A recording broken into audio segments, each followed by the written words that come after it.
Hello everyone, this is Karan Singh with Optimal Homes. It's been a while, we're back at it. So in today's video, we're going to be talking about market trends in the city of Fremont. That's right, in the city of Fremont, situated in the East Bay area.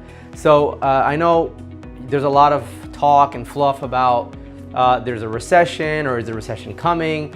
What's happening? So what we're going to do today is plain and simple. We're going to look at numbers, analyze the numbers, and make conclusions from the numbers. And by the way, if you are looking to buy a house in Fremont and are not familiar in the area, moving out of town, Fremont is a beautiful city. Right in the middle of the Fremont is situated this beautiful lake called Lake Elizabeth. And matter of fact, Fremont was voted the happiest city of America. I forgot what website it was, so don't, I'll get back to you on that. Maybe on the credits of the video, I'll tell you references where I got that from. But it was voted the best, happiest city to live in because due to community involvement. So if you like to be happy and you love the community, this is your spot. So let's take a look at the numbers. So what we're gonna do today is we're gonna compare, since May is not done, so we don't have the full market report for May, we're gonna look at the numbers for 2019, April 2019, and compare April 2019 to April 2018, okay? So we're gonna look at some metrics here, and then we're gonna make a conclusion after that. So let's get right to it. If you look here at the board, these numbers are a little light. We'll talk about them in a bit. But looking at the numbers, number of homes sold in April 2019 compared to the number of homes sold in April 2018, 127 homes were sold, and about 119 were sold last year. So there's a little spike of about 6%. So there's actually more units being sold this year. The second metric is average sales price. That's the sales price that the property sells at. It's not the listing price, it's what it sells at. So if you compare the 2 years, this year in April 18, it was about 1.326 million compared to 1.444 million. So there's about 7 to 8% decline in the average sales price.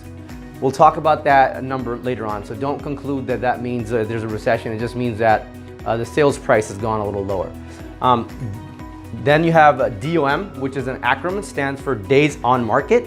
If you compare the two, this year, the homes have stayed on the market a little longer than last year. So 23 days this year compared to 16 days in April of 2018.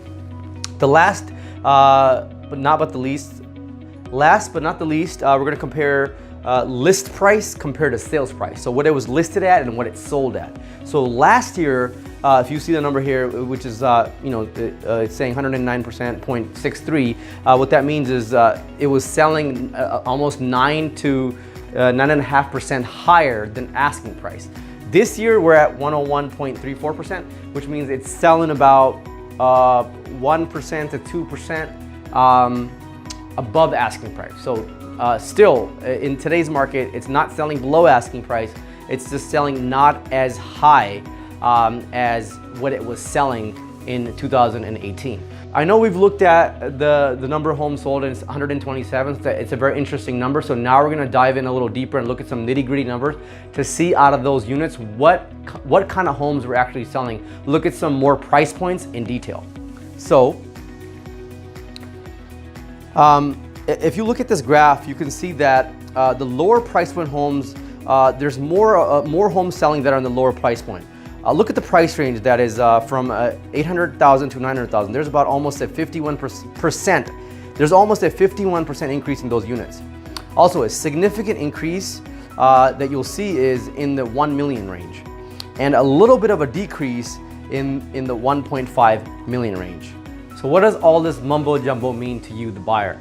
Well, one thing is for sure, the market has made some pivots and adjustments which has stabilized the price. As you can see, the sales price comparison to the listing price comparison is indicative of the fact that homes are they're not selling as high as they were before. And another interesting point that you saw in the numbers there is that a lot of the buyers have gotten a little craftier and they're not buying in the higher price points, especially the first-time buyers.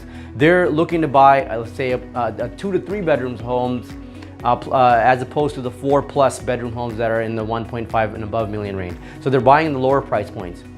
So what that tells you is it's a great time to be back in the market and looking. So if you got disencouraged last year and you got priced out now is the time to get back in there. And here are the 2 reasons why.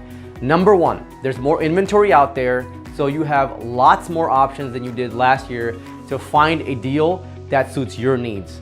Number 2, now what's happening is, since the price is not going crazy above the asking price and it's either at par or a few $1,000 above the asking price, it sort of takes the anxiety and edge off, so you can go in there and make a confidence decision.